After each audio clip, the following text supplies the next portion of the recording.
ಹಲ್ಲಿ ನೊಣ ಜಿರಳೆಗಳ ಕಾಟವೇ ಇಲ್ಲಿ ಇದೆ ನಿಮಗೆ ಪರಿಹಾರ. ನಮಸ್ಕಾರ, ವೆಲ್ಕಮ್ ಟು ಮೈ ಚಾನೆಲ್. ಮೊದಲನೇ ಟಿಪ್ ನೋಡೋಣ. ನಾವು ಕಲ್ಲಂಗಡಿ ಹಣ್ಣು ಸಿಪ್ಪೆಯನ್ನು ಬಿಸಾಕ್ತೀವಿ ತಿಂದ್ಬಿಟ್ಟು.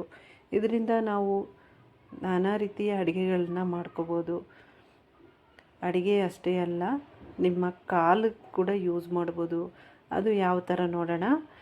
ಕಾಲು ಜಾಸ್ತಿಯಾಗಿ ಒಡೆದಿದ್ರೆ, ಉರಿತಾ ಇದ್ದರೆ, ಕಾಲು ರಫ್ ಆಗಿದ್ದರೆ ಮತ್ತು ಡೆಡ್ ಸ್ಕಿನ್ ಕೂಡ ರಿಮೂವ್ ಮಾಡ್ಬೋದು ಇದರಿಂದ.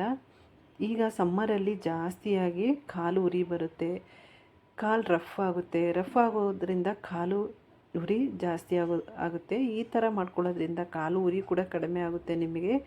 ನಾವು ಇವಾಗ ತಿಂದು ಬಿಸಾಕ್ತೀವಲ್ಲ, ಕಲ್ಲಂಗಡಿ ಹಣ್ಣು ಸಿಪ್ಪೆನ ತೊಗೊಂಡು ಈ ಥರ ಮಸಾಜ್ ಮಾಡ್ಕೊಳ್ಳೋದ್ರಿಂದ ಕಾಲು ಉರಿ ಕೂಡ ಕಡಿಮೆ ಆಗುತ್ತೆ.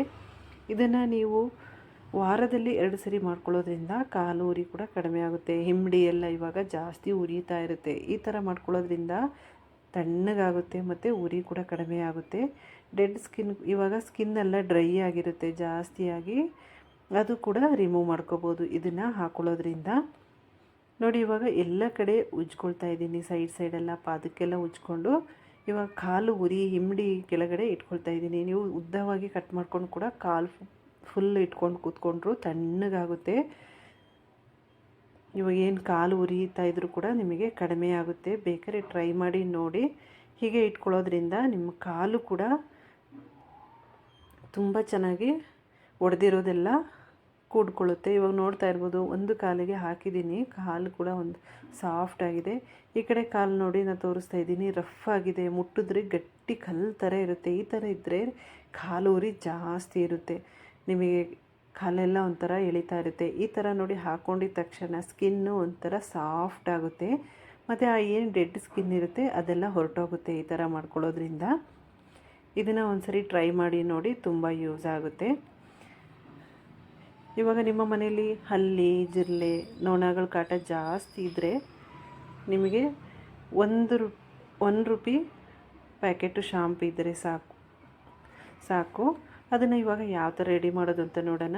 ಇವಾಗ ನಿಮಗೆ ಪ್ಯಾಕೆಟ್ ಶಾಂಪು ಇಲ್ಲ ಅಂದ್ರೂ ಕೂಡ ನಿಮ್ಮ ಮನೇಲಿ ಯಾವ ಶಾಂಪು ಯೂಸ್ ಮಾಡ್ತೀರೋ ನಾರ್ಮಲಾಗಿ ಆ ಶಾಂಪೂನ ಕೂಡ ತೊಗೋಬೋದು. 1 ಟೇಬಲ್ ಸ್ಪೂನಷ್ಟು ಶಾಂಪೂನ ಹಾಕ್ಕೊಂಡಿದ್ದೀನಿ ಒಂದು ಬೌಲಿಗೆ. ಅದಕ್ಕೆ ನಾನು ಡೆಟಾಯಿಲ್ನ ಆ್ಯಡ್ ಮಾಡ್ಕೊಳ್ತಾ ಇದ್ದೀನಿ. ಡೆಟಾಯಿಲ್ ಸ್ವಲ್ಪ ಜಾಸ್ತಿಯಾಗಿ ಯೂಸ್ ಮಾಡ್ಕೊಳ್ಳಿ, ಏನು ತೊಂದರೆ ಇಲ್ಲ. ಇದಕ್ಕೆ ಅಡುಗೆ ಸೋಡಾ ಎಲ್ಲರ ಮನೇಲಿ ಅಡುಗೆಗೆ ಯೂಸ್ ಮಾಡ್ತೀವಿ. 1 ಟೀ ಸ್ಪೂನಷ್ಟು ಅಡುಗೆ ಸೋಡಾನ ಹಾಕ್ಕೊಳ್ತಾ ಇದ್ದೀನಿ. ಇದಕ್ಕೆ ನಾನು ವಿನಿಗರ್ನ ಹಾಕ್ಕೊಳ್ತಾ ಇದ್ದೀನಿ. ಇದು ಸಿಂಥೆಟಿಕ್ಸ್ ವಿನಿಗರು. ಇದನ್ನು ಅಡುಗೆಗೆಲ್ಲ ಯೂಸ್ ಮಾಡಿಬಿಡಿ. ಇದನ್ನು ನಾನು ಜಾಸ್ತಿ ಗಿಡಗಳಿಗೆ ಯೂಸ್ ಮಾಡ್ತೀನಿ. ಇದನ್ನು 2 ಟೀ ಸ್ಪೂನಷ್ಟು ವಿನಿಗರ್ನ ಹಾಕ್ಕೊಳ್ತಾ ಇದ್ದೀನಿ. ವಿನಿಗರ್ ಹಾಕ್ಕೊಂಡ ತಕ್ಷಣ ನಿಮಗೆ ಕಾಣ್ತಾ ಇರ್ಬೋದು, ಒಳ್ಳೆಯ ಒಂದು ನೊರೆ ಬರ್ತಾ ಇದೆ. ಇದನ್ನು ಹಾಕ್ಕೊಂಡು ಚೆನ್ನಾಗಿ ಮಿಕ್ಸ್ ಮಾಡ್ಕೋಬೇಕು. ಶಾಂಪೂ ಮತ್ತು ಡೆಟಾಯಿಲು, ವಿನಿಗರು ಎಲ್ಲ ಹಾಕ್ಕೊಂಡ್ಮೇಲೆ ಚೆನ್ನಾಗಿ ಮಿಕ್ಸ್ ಮಾಡ್ಕೋಬೇಕು.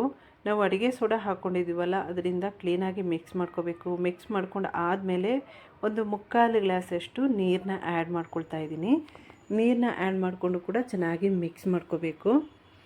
ಚೆನ್ನಾಗಿ ಮಿಕ್ಸ್ ಮಾಡಿಕೊಂಡು ನೀವು ಒಂದು ಸ್ಪ್ರೇ ಬಾಟ್ಲಿಗೆ ಫಿಲ್ ಮಾಡ್ಕೋಬೇಕಾಗುತ್ತೆ. ಇವಾಗ ಹಳೆ ಸ್ಪ್ರೇ ಬಾಟ್ಲಿ ಇರುತ್ತೆ, ನಾವು ಸ್ಪ್ರೇ ಬಾಟ್ಲೆಲ್ಲ ಬಿಸಾಕ್ತೀವಿ ಯೂಸ್ ಮಾಡಿ ಮನೆಯಲ್ಲಿ.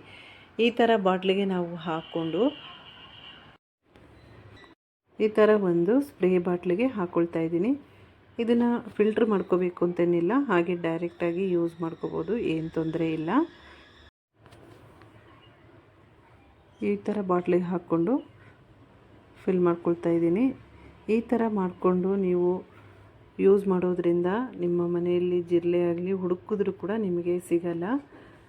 ಜಿರಳೆ, ಹಲ್ಲಿ, ಇರುವೆ ಕೂಡ ನಿಮಗೆ ಕಾಣಿಸ್ಕೊಳ್ಳಲ್ಲ.